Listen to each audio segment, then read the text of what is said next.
ಸ್ನೇಹಿತರೆ, ತಾರತಮ್ಯ ಸಮಾಜದಲ್ಲಿ ಹುಟ್ಟೋದಿಲ್ಲ, ಅದು ನಮ್ಮ ಮನೆಯಲ್ಲೇ ಹುಟ್ಟುತ್ತೆ. ತಾರತಮ್ಯ, ಭೇದ ಭಾವ ಇವು ಸಮಾಜದಲ್ಲಿ ಹುಟ್ಟೋದಿಲ್ಲ ಕಣ್ರಿ, ಅವು ನಮ್ಮ ಮನೆಗಳಲ್ಲೇ ಮೊಳಕೆಯೊಡೆಯುತ್ತೆ. ಮಗು ಹುಟ್ಟಿದ ಕ್ಷಣದಿಂದಲೇ ಹೋಲಿಕೆಗಳ ಬೀಜವನ್ನು ಬಿತ್ತಲಾಗುತ್ತೆ. ಅವನು ಗಂಡು ಮೊಮ್ಮಗ, ಅವಳು ಹೆಣ್ಣು ಮೊಮ್ಮಗಳು.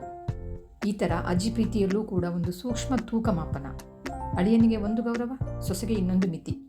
ಬಡವನಿಗೆ ಒಂದು ದೃಷ್ಟಿ, ಶ್ರೀಮಂತರಿಗೆ ಇನ್ನೊಂದು ಗೌರವ. ಓದಿದವನಿಗೆ ಮೆಚ್ಚುಗೆ, ಓದಿಲ್ಲದವನಿಗೆ ನಿರ್ಲಕ್ಷ್ಯ. ಹೀಗೆ ಹೋಲಿಕೆಗಳು ಬೆಳೆಯುತ್ತಾ, ತಾರತಮ್ಯಗಳು ಗಟ್ಟಿಯಾಗುತ್ತಾ ಒಂದು ಮನೆಯಿಂದಲೇ ಒಂದು ಸಮಾಜ ರೂಪುಗೊಳ್ಳುತ್ತದೆ. ಆದರೆ ಒಂದು ಪ್ರಶ್ನೆ ನನ್ನ ಮನಸ್ಸನ್ನು ನೇರವಾಗಿ ಕಾಡುತ್ತೆ. ನಾವು ಮಕ್ಕಳಿಗೆ ಮಾನವೀಯತೆ ಕಲಿಸುತ್ತಿದ್ದೇವಾ ಅಥವಾ ತಾರತಮ್ಯ ಕಲಿಸುತ್ತಿದ್ದೇವಾ? ಮಕ್ಕಳು ನಾವು ಹೇಳೋದನ್ನು ಕೇಳೋಲ್ಲ, ನಾವು ಮಾಡುವುದನ್ನೇ ಕಲಿಯುತ್ತಾರೆ. ಮನೆಯಲ್ಲೇ ಭೇದ ಭಾವ ಕಲಿತ ಮಗು ಸಮಾಜದಲ್ಲಿ ಸಮಾನತೆಯನ್ನು ಹೇಗೆ ಕಲಿಯುತ್ತೆ? ನೀವೇ ಯೋಚನೆ ಮಾಡಿ. ಇದು ಎಷ್ಟು ಸತ್ಯ ಅಲ್ವಾ? ಆದ್ದರಿಂದ ನಾವು ನಮ್ಮ ಮಕ್ಕಳಿಗೆ ಮನೆಯಲ್ಲಿ ತಾರತಮ್ಯವನ್ನು ಕಲಿಸದೆ ಮಾನವೀಯತೆಯನ್ನು ಕಲಿಸೋಣ.